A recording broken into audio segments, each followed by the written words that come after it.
ಉಪರಾಷ್ಟ್ರಪತಿ ಚುನಾವಣೆಯ ಮತದಾನಕ್ಕೆ ತೆರೆ ಬಿದ್ದಿದೆ. ಇವತ್ತೇ ಸಂಜೆ 6 ಗಂಟೆಗೆ ಹೊರಬೀಳಲಿದೆ ಎಲೆಕ್ಷನ್ನ ರಿಸಲ್ಟ್. ಮತದಾನದಿಂದ ದೂರ ಉಳಿದಂತಹ 16 ಸಂಸದರು ಬಿಜೆಡಿ, ಬಿಆರ್ಎಸ್ ಹಾಗೂ ಶಿರೋಮಣಿ ಅಕಾಲಿಕ ದಳದವರು ಗೈರಾಗಿದ್ದಾರೆ.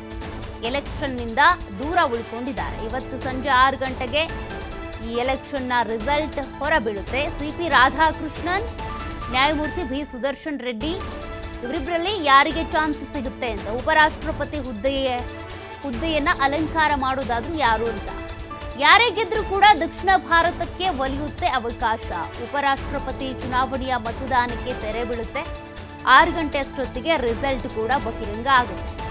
ಈಗಾಗಲೇ ಕೆಲವರು ಈ ಒಂದು ಉಪರಾಷ್ಟ್ರಪತಿ ಚುನಾವಣೆಯಿಂದ ದೂರ ಉಳ್ಕೊಂಡಿದ್ದಾರೆ. ಉಪರಾಷ್ಟ್ರಪತಿ ಆಗಿ ಯಾರನ್ನ ಆಯ್ಕೆ ಮಾಡಿದ್ದಾರೋ ಅವರು ಕೆಲವರಿಗೆ ಇಷ್ಟ ಇಲ್ಲ.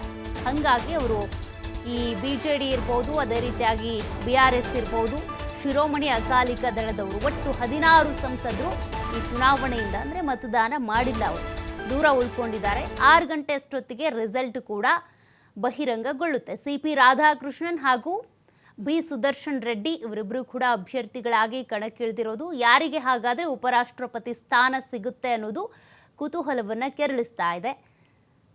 6 ಗಂಟೆವರೆಗೂ ಕೂಡ ಈ ಕುತೂಹಲ ಇದ್ದೇ ಇರುತ್ತೆ. ಇಬ್ಬರಲ್ಲಿ ಯಾರು ಉಪರಾಷ್ಟ್ರಪತಿಯಾಗಿ ಆಯ್ಕೆ ಆಗಬಹುದು ಅಂತ. ಜಗದೀಪ್ ಧನ್ಕರ್ ಅವರು ರಾಜೀನಾಮೆ ನೀಡಿದ ಬಳಿಕ ಇವರನ್ನ ಅಭ್ಯರ್ಥಿಗಳಾಗಿ ಘೋಷಣೆ ಮಾಡಲಾಗಿತ್ತು. ಚುನಾವಣೆ ನಡೆದಿದೆ. 6 ಗಂಟೆಗೆ ರಿಸಲ್ಟ್ ಹೊರಬೀಳುತ್ತೆ.